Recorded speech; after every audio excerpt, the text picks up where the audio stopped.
California's largest reservoirs at critically low levels. California's two largest reservoirs are at critically low levels, signaling that the state, like much of the U.S. West, can expect a searing, dry summer ahead. This week, officials confirmed that Lake Oroville, the state's second-largest reservoir, was at just 55% of its total capacity when it reached its highest level for the year last month. Meanwhile, Shasta Lake, California's largest reservoir, was at 40% capacity last month, after the state endured its driest start to a year since the late 19th century. It's a dire sign for a state already struggling to manage water during the most severe megadrought in 1,200 years. The glittering turquoise water in both lakes have receded to expose dry, brown lake bed.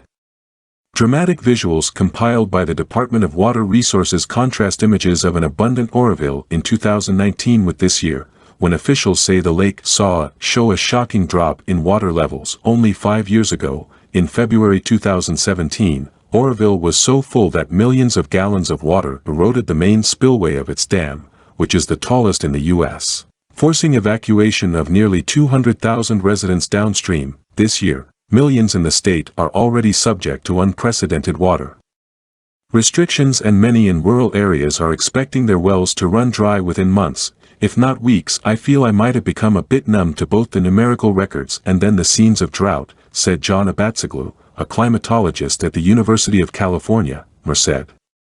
And that just reflects how rough the last 3 years have been for the state. Oroville is not as badly off this year as it was last year, when dozens of houseboats were hauled out of the lake because there wasn't enough water to support them, and one of the state's largest hydroelectric power plants was shut down for the first time since it was built in 1967. While we don't expect every year to be as dry as this year or last, we have trended in California in the broader Southwest towards a more arid climate, Abatzoglou said. Meaning that water is becoming more and more scarce. The Oroville and Shasta reservoirs back up the two largest dams in the state. Oroville is central to the state water project system, which can service up to 27 million Californians and 750,000 acres of farmland. And Shasta is the key reservoir in the federal Central Valley Project, which serves areas as far north as Redding, all the way south into Bakersfield. Officials at the State Water Project announced earlier this year that it would only be able to provide 5% of requested water supplies to its contractors. The federal project, meanwhile, announced it wouldn't be providing any water to the state's agricultural belt, and that cities would be allocated only 25% of their historical water use. The low water allocations will force farmers to either fallow their fields or rely more on diminishing groundwater reserves, said Heather Cooley, research director at the nonprofit Pacific Institute.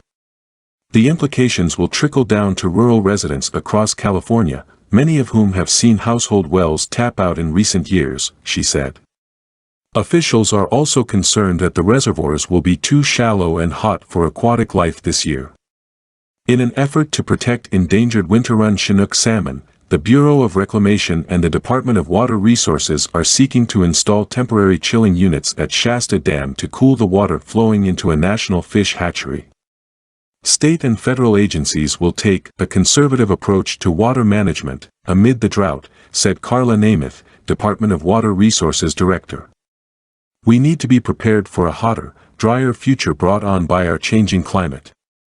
The current megadrought, which researchers found was the most severe in 1,200 years, is a sign that we're already seeing the effects of climate change in California. Cooley said.